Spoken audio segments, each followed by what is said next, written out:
Welcome to Get Up Again.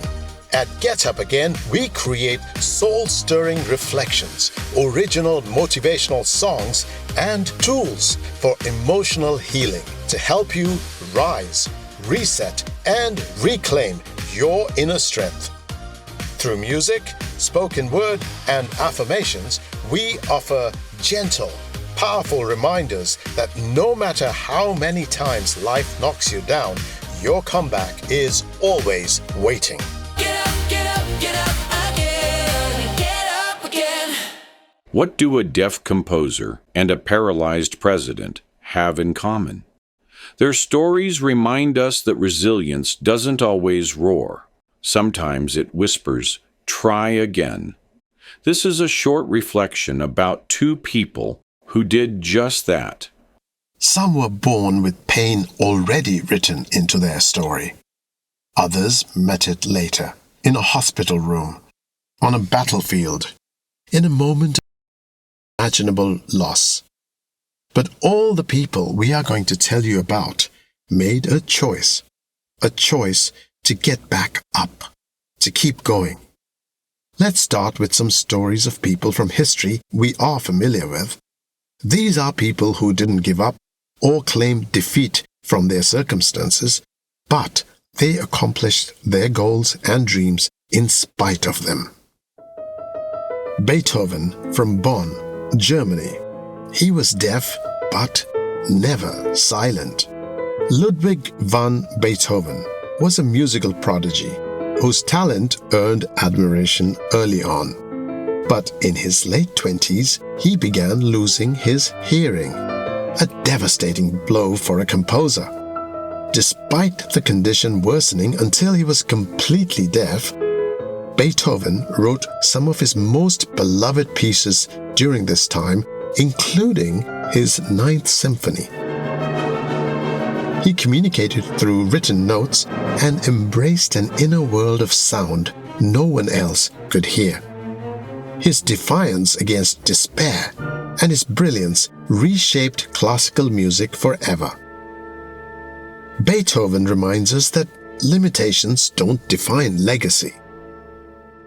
Franklin D. Roosevelt, a U.S. president, he would never walk again, yet he carried a nation. FDR was born into privilege but faced his greatest challenge at age 39 when he contracted polio, which left him paralyzed from the waist down.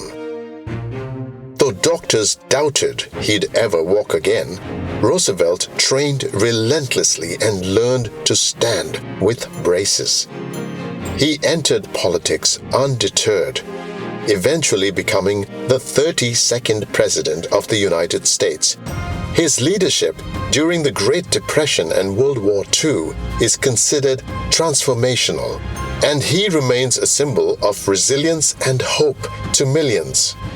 Beethoven and Roosevelt didn't have easy roads, but they did choose to keep going.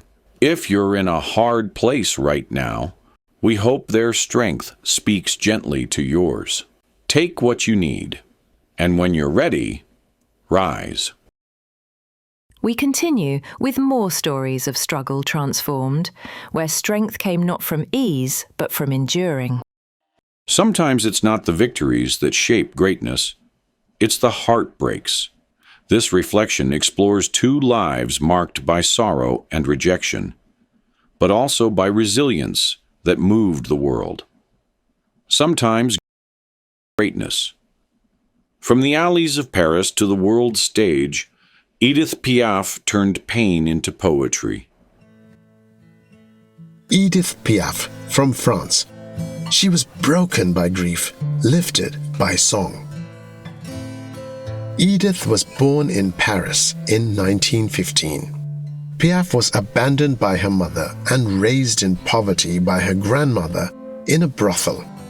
She sang on the streets to survive and lost her only child to meningitis at age 2. Despite these tragedies, her haunting voice and emotional depth captivated audiences. She became one of France's most beloved singers, known for songs like La vie en rose and Non, je ne regrette rien. Before triumph, many faced rejection.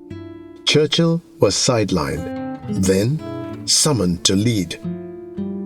Winston Churchill, a prime minister from the United Kingdom, he was cast aside and then called to lead when everything was at stake.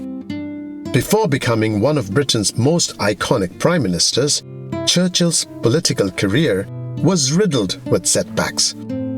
He was blamed for the disastrous Gallipoli campaign in World War I, was in political exile during the 1930s, a period he called his wilderness years.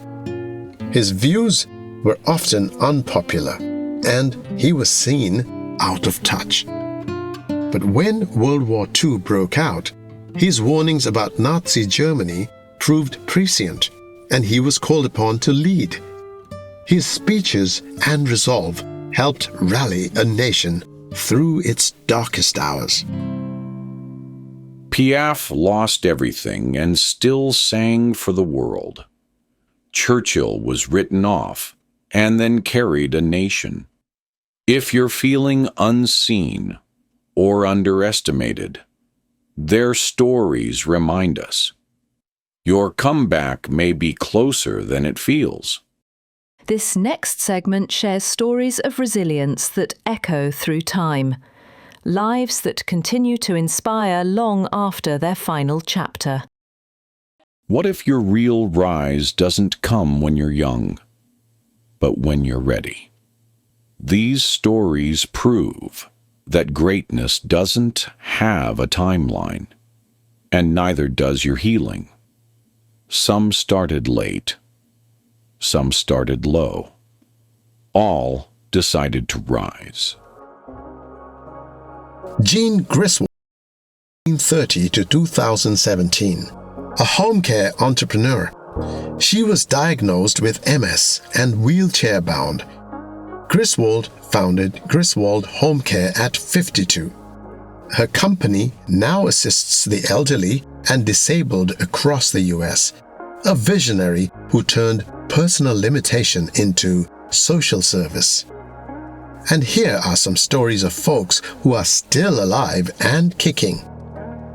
Jim Carrey, living in a van, still believing in laughter. Jim Carrey's journey from poverty to stardom is as dramatic as any of his movie roles. Raised in Ontario, Canada, his family's financial struggles hit hard when his father lost his job. They ended up living in a van, and Jim worked as a janitor while still attending high school. At just 15, he dropped out to support his family full-time. He performed comedy in clubs at night, sometimes bombing so badly that he considered giving up. But his relentless commitment paid off, and eventually, his rubber-faced charisma landed him roles in The Mask, and later, blockbuster films like Ace Ventura and The Truman Show. Halle Berry, homeless but refusing invisibility. Halle Berry grew up in a racially mixed neighborhood in Cleveland and was raised by her single mother after her father abandoned the family. In her early 20s, she moved to New York City to chase acting dreams and found herself living in a homeless shelter when funds ran dry. Berry refused to give up, even when faced with rejection and instability. She started landing roles in television and then made her breakthrough with Boomerang opposite Eddie Murphy. Eventually, she became the first African-American woman to win the Academy Award for Best Actress for her role in Monsters Ball. Whether you're 25 or 75, your story isn't over. From a woman in a wheelchair who built an empire, to rising stars who once had nothing, These lives remind us your starting point doesn't define your finish. Not every comeback begins in silence. Some start in resistance, a quiet refusal to quit when everything says you should. Sometimes the spark of greatness ignites only after rejection, even despair. These stories aren't about perfect starts. They're about unstoppable spirit. Because when you choose not to quit, your next chapter might be the breakthrough. Success doesn't ask for perfect beginnings. It asks for relentless belief. Jennifer Lopez, born in the Bronx, New York. Long before J-Lo became a global superstar, she faced serious conflict at home over her decision to pursue dancing instead of a traditional college path. After leaving her Bronx home, she was left with nowhere to stay and ended up sleeping on a sofa in her dance studio. Her hustle and drive got her noticed in the dance community, which led to a role as a fly girl on In Living Color, followed by acting opportunities and a groundbreaking lead role in Selena. That launched her into music stardom, fashion, film, and one of the most successful entertainment careers of all time. J.K. Rowling from Gloucestershire in England, Joanne Rowling faced profound personal and financial difficulties before publishing Harry Potter. After death, she moved to Portugal to teach English, married briefly, and had a daughter. Returning to the UK as a single mother, she lived on welfare and struggled with clinical depression. During this time, she began writing the first Harry Potter book in cafes while her daughter napped beside her. After multiple rejections from publishers, her story was finally picked up, and The Boy Wizard changed her life. Today, she's one of the world's most successful authors and an outspoken advocate for mental health. Lady Gaga, Italian-American, from New York. Born Stephanie Germanotta, Gaga was a theater nerd who faced intense bullying for being different. She enrolled at New York University's Tisch School of the Arts, but dropped out to pursue music full-time. At 19, she was signed to a label, only to be dropped after just 3 months. The rejection pushed her into depression and self-doubt, but she poured her feelings into songwriting. Her breakout came with Just Dance, and from there she built a career defined not but by emotional vulnerability, advocacy for mental health, and unrelenting creativity. I'm a lucky man, white-bearded Pierre Renoir told his friends. Now I can do nothing but paint. He was in a wheelchair, this shy little man, humming off-key, his fingers and joints twisted by rheumatism. Strapped to one hand was an artist's brush, with which he made painful strokes on the canvas in front of him. Yet, to look at his easel, no one would have guessed how much he suffered. He painted only beauty. He was already famous and could have rested on his past glories. But he forced his stony hands to create still more loveliness. Later, collectors and museums were to pay small fortunes for the fruits of his determination. He got things done because he wanted to do things. He could not tolerate doing nothing. But Renoir did not need the heavy time of illness to make him want to do something. He was a genius, and a large ingredient in genius is a wish to get things done that is stronger than one's natural inclination. They faced rejection, ridicule, loss, even physical pain. But they pressed on, not because the path was easy, but because their purpose pulled them forward. You may not feel ready, and the world may not yet see your value. But that doesn't mean you're not already becoming. Keep going. The story you're living might just become the strength someone else needs tomorrow. This next section reflects on the power of endurance, not only to survive hardship, but to transform it into healing for others. Some wounds never fully heal, but the will to rise can outgrow the pain. In this segment, we look at those who gave the world more, even after the world took something from them. Their stories remind us that power doesn't always come from perfection. It comes from purpose. When the world takes something from you, resilience is choosing to give more back. Bethany Hamilton, missing an arm, but not her fire. At age 13, Bethany Hamilton was a rising surfing star in Hawaii when she was attacked by a 14-foot tiger shark and lost her. Despite the trauma, she returned to surfing just 1 month later.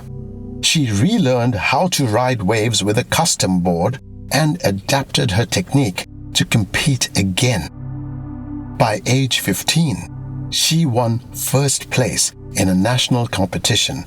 Her story became the basis of the film Soul Surfer, and she's since become a motivational speaker, author, and symbol of fearless perseverance. Andrea Bocelli. From Italy, Bocelli was born with congenital glaucoma and became completely blind at age 12 after a football accident. Despite this, he pursued music passionately, studying law while singing in piano bars. His breakthrough came when Luciano Pavarotti helped promote his demo tape. Bocelli's voice has since touched millions, and he's become one of the most successful classical crossover artists in history. Mercy Johnson from Nigeria. Mercy Johnson, born in 1984, now one of Nollywood's top actresses, grew up in extreme poverty. Her family lived in an unfinished building with no roof, and she worked as a housemaid to support them. She faced rejection early in her acting career, but persisted. Her talent and resilience eventually led to her stardom, and she now uses her platform to advocate for women and children. If something precious has been taken from you, a dream, a loved one, a part of yourself, know this: you still have more to give. You're not broken. You're becoming, and your story isn't finished yet. In this reflection, we look at lives that rose to uplift nations, rewrite futures, and remind us that no act of resilience is ever small. Some rise not just for themselves, but for their communities, their countries, and causes greater than their own. These are the ones who remind us resilience isn't only about coming back, it's about lifting others as you rise. Trevor Noah from South Africa. Born during apartheid to a black mother and white father, a union that was illegal at the time. Trevor's life was marked by secrecy and danger. He grew up in Soweto, navigating poverty and racial tension. Comedy became his escape and his weapon. Today, he's a global star and former host of The Daily Show, known for his sharp wit and insightful commentary. Patoranking from Nigeria. Before becoming a reggae dancehall sensation, Patoranking, born in 1990, worked as a bricklayer, and sold rat poison on the streets. He lived in a one-room shack and struggled to afford studio time.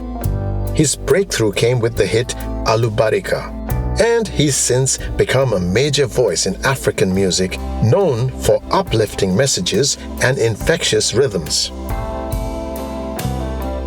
There is also Rick Hansen. Wheels didn't limit his journey, they defined it.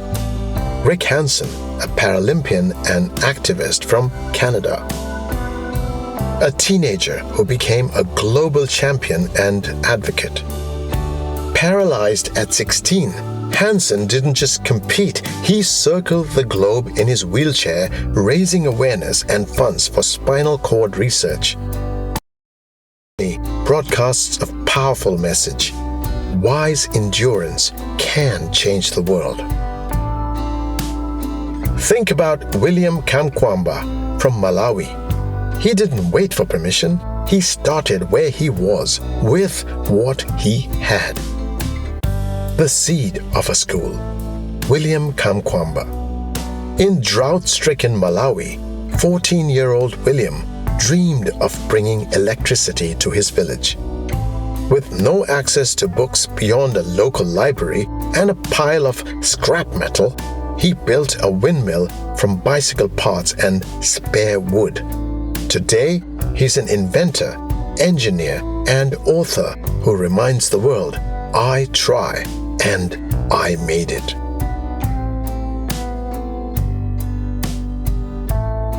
Resilience isn't the absence of struggle. It's the pulse beneath every scar, the breath after every breakdown, the quiet voice inside that whispers, "You're not finished." Some let the world's doubt write their ending, but not these people, not now, not ever.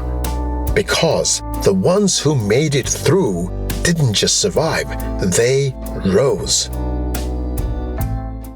Maybe the world hasn't believed in your voice and underestimated, but the impact you're capable of could echo far beyond your own life. Let today's courage be tomorrow's legacy, and may your rising become someone else's reason not to give up.